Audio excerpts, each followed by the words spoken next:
Hi, I'm Julia Rutland, author of Homestyle Kitchen. One of the best things about holiday meals, besides the actual celebrating, is the leftovers. And honestly, I look forward to them almost as much as the main event. Today, I'm going to be using some of that extra turkey from our Thanksgiving meal to make a super cozy turkey tetrazzini. After everyone's done with the big meal, just pull the meat off the bones and shred it into bite-sized pieces, or you can cut it, and then pop it into the freezer. Now, I always portion it by the cup, so later on I can pull out exactly what I need for the recipe. Another great perk of roasting a turkey is getting homemade bone broth out of it.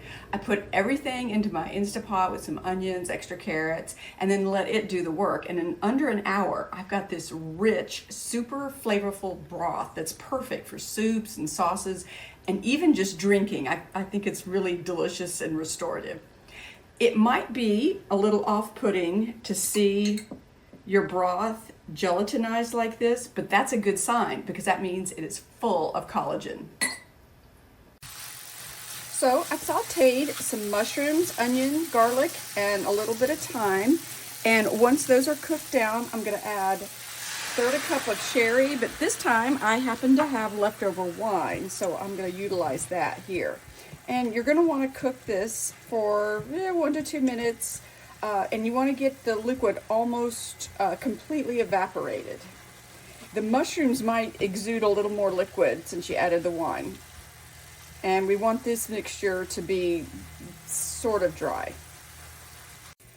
So I stirred the mushroom mixture with the leftover turkey and some green peas. You can also use even your leftover green bean casserole. It doesn't really matter. You could use broccoli, cooked broccoli. I just keep frozen peas in the freezer, so that was super easy.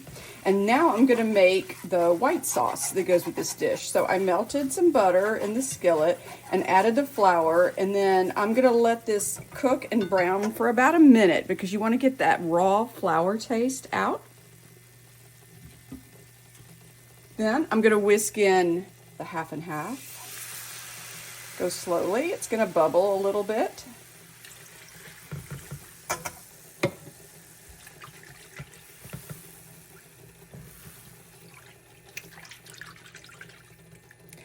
Also going to add some of that yummy turkey stock.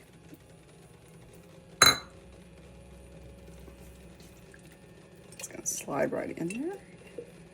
It's another thing, I measure my broth in these canning jars because I know this is going to be 2 cups and I don't have to think about it or measure it. So that's the nice thing about pre-measuring things before you put them up. You'll know exactly what you have. Now, because this broth was cold and gelatinized, it's going to take a few minutes for it to melt.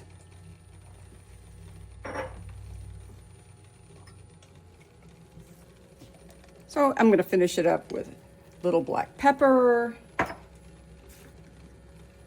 little salt, and just 1/8 of a teaspoon of nutmeg. So I'm going to cook this for a couple of minutes, about 5 minutes, till it's nice and smooth and creamy.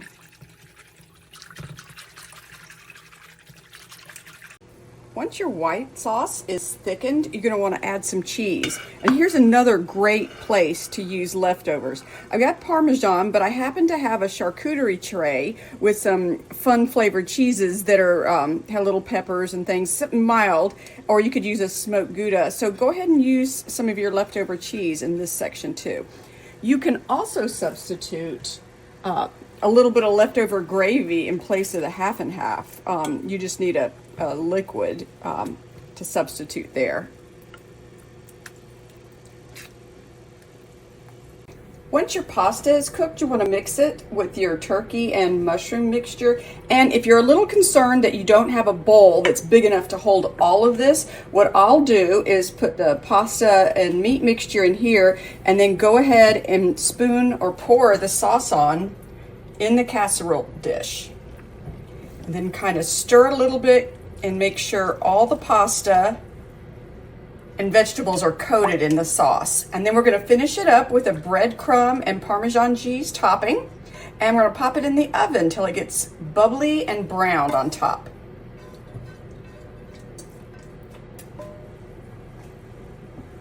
Well, here it is, straight from the oven. It's bubbling hot, so give it a few minutes to settle before scooping it up. And once it's had a chance to rest, dig in and enjoy. To recap, I used leftover turkey, homemade stock made from the turkey bones, and I even grated the last of the cheese from a holiday charcuterie board. And you can keep the theme going by swapping in whatever vegetables you happen to have on hand.